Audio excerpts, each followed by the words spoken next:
नमस्कार दोस्तों, स्वागत है आपका आपके अपने YouTube चैनल योगेश की रिपोर्ट में। दोस्तों, आज हम एक ऐसे विषय पर बात करेंगे जिस पर बहुत ज्यादा बहस हो रही है। जी हां, प्रधानमंत्री नरेंद्र मोदी की हालिया साइप्रस यात्रा।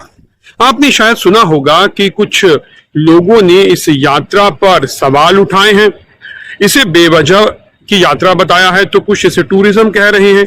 लेकिन हम आपको बताएंगे कि क्यों ये यात्रा सिर्फ एक सामान्य दौरा नहीं, बल्कि भारत की एक बहुत बड़ी और दूरदर्शी रणनीति का हिस्सा थी।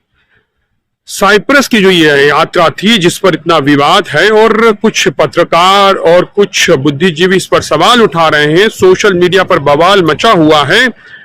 ये यात्रा क्या वाकई में टूरिज्म के लिए की गई थी? दोस्तों, कुछ पत्रकार और कुछ नेता ऐसे हैं जिनके लिए राहुल गांधी के जो शब्द हैं वो तो जनसंवाद होते हैं, और ममता बनर्जी कुछ भी करें तो वो संवेदनशील नेतृत्व कहलाता है। लेकिन अगर प्रधानमंत्री नरेंद्र मोदी कुछ बोल दें या कुछ कर दें तो ये लोग हर रिपोर्ट और बहस में अंधकार, तानाशाही, लोकतंत्र का चीरहरण और संविधान की अंतिम सांसें गिनने की बातें करने लगते हैं। दोस्तों, हम बात कर रहे हैं हाथ मलने वाली पत्रकारिता की। आप समझ गए होंगे किनकी बात हो रही है। ऐसे लोगों की, ऐसे पत्रकारों की जिनकी आंखों ने 2014 के बाद से भारत में कोई एक अच्छी चीज देखी ही नहीं। इस बार उन्होंने प्रधानमंत्री नरेंद्र मोदी की साइप्रस यात्रा का विरोध किया। हम बात कर रहे हैं पुण्य प्रसून वाजपेयी जी की।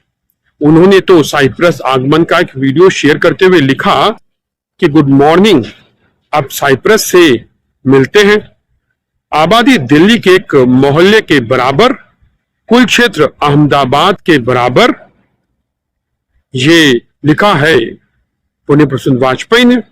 और सिर्फ पत्रकार ही नहीं, समाजवादी पार्टी के नेता, आईपीसी ने इस यात्रा को घूमने की यात्रा बता दिया। दोस्तों, अब सोचिए कि जिन समाजवादियों के लिए महज समाजवादी पार्टी का किचन ही पूरी दुनिया हो, वे ग्लोबल पॉलिटिक्स को कैसे समझेंगे भला? तो वहीं कुछ ऐसे पत्रकार हैं जो स्वनाम धन्य हैं, वे भी प्रधानमंत्री मोदी को कोसने लगे हैं। दोस्तों, लेकिन दोस्तों, किसी देश की अहमियत क्या उसकी आबादी या क्षेत्रफल से होती है? क्या उसकी आबादी या क्षेत्रफल से ही उसकी अहमियत मापी जाती है?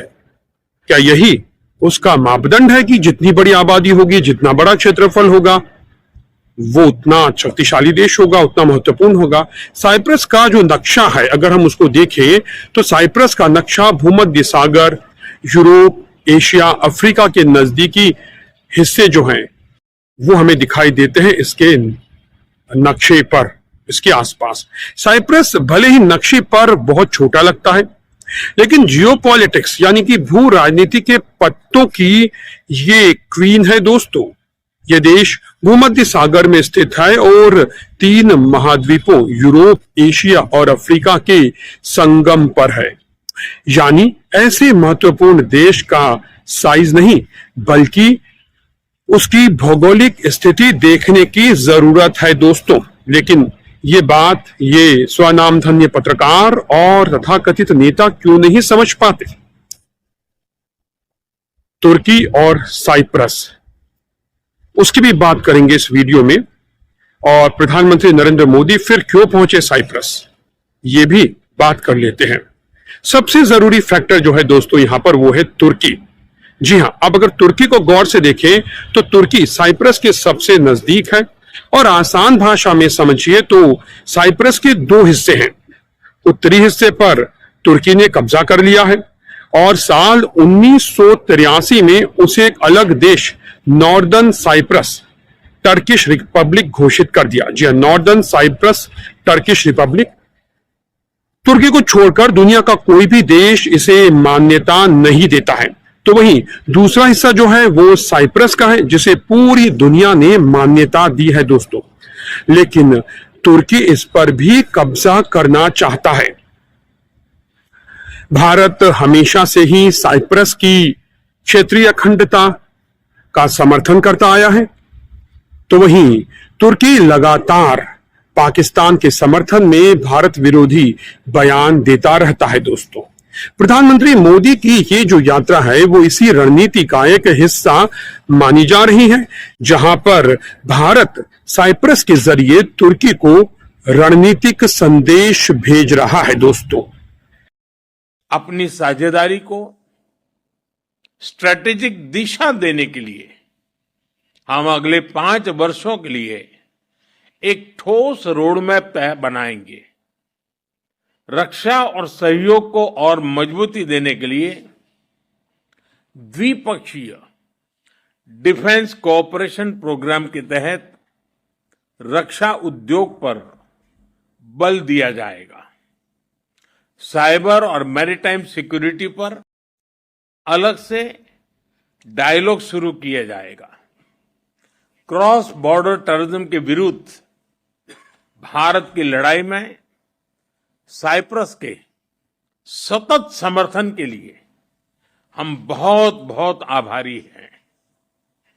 आतंकवाद, ड्रग्स और आर्म्स की तस्करी की रोकथाम के लिए हमारी एजेंसीज के बीच रियल टाइम इंफॉर्मेशन एक्सचेंज का मैकेनिज्म तैयार किया जाएगा। हम दोनों सहमत हैं कि हमारे आपसी व्यापार और निवेश में बहुत पोटेंशियल है। अब आप समझ सकते हैं कि प्रधानमंत्री नरेंद्र मोदी की ये यात्रा टूरिज्म है या फिर एक रणनीतिक यात्रा। दोस्तों, साइप्रस भू राजनीति में एक बहुत महत्वपूर्ण देश बना हुआ है इस वक्त, और सिर्फ इतना ही नहीं है, भारत के लिए साइप्रस और भी बहुत सारे मायनों में बेहद अहम देश बन गया है। और वो कौन कौन से मुद्दे हैं जहां भारत नहीं पूरी दुनिया की नजर है। आर्थिक गलियारे की बात करें तो भारत की एक बहुत बड़ी और बहुप्रतीक्षित परियोजना है India middle east Europe economic corridor. 19% जी ने इसका नाम सुना होगा शायद, यानी IMEC। ये कॉरिडोर साइप्रस से होकर गुजरने वाला है। दोस्तों, वहीं यूरोपीय बाजार तक पहुंच जो है वो भी साइप्रस बढ़ा सकता है भारत की। साइप्रस यूरोपीय संघ का सदस्य है और यूरो जोन में भी शामिल है। दोस्तों, इसका मतलब यह है कि साइप्रस के जरिए भारत यूरोपीय बाजारों तक आसानी से पहुंच सकता है। निवेश और डिजिटल सेवाओं के लिए ये एक एक्सप्रेस वे की तरह काम कर रहा है। दोस्तों, तो साइप्रस का महत्व अब आपको समझ आ रहा होगा। रणनीतिक महत्व भी जान लीजिए। अमेरिका, फ्रांस, इजराइल और रूस जैसे दुनिया के सभी बड़े देश, अमेरिका, इजराइल और रूस, ये सभी बड़े देश साइप्रस को अपने रणनीतिक दायरे में रखते हैं। भारत भी अब इसी पावर प्ले में अपनी एंट्री कर रहा है। सैन्य अड्डों की अगर बात करें तो आपको यह जानकर हैरानी होगी दोस्तों कि ब्रिटेन के पास तो आज भी साइप्रस में 2 बड़े सैन्य अड्डे हैं और यहां से वो मिडिल ईस्ट में ऑपरेशन चलाते हैं। अमेरिका के लिए भी ये बेस बेहद काम आते हैं। दोस्तों, तो इतने बड़े देश अमेरिका और ब्रिटेन जैसे देश वहां अपने सैन्य अड्डे रखते हैं।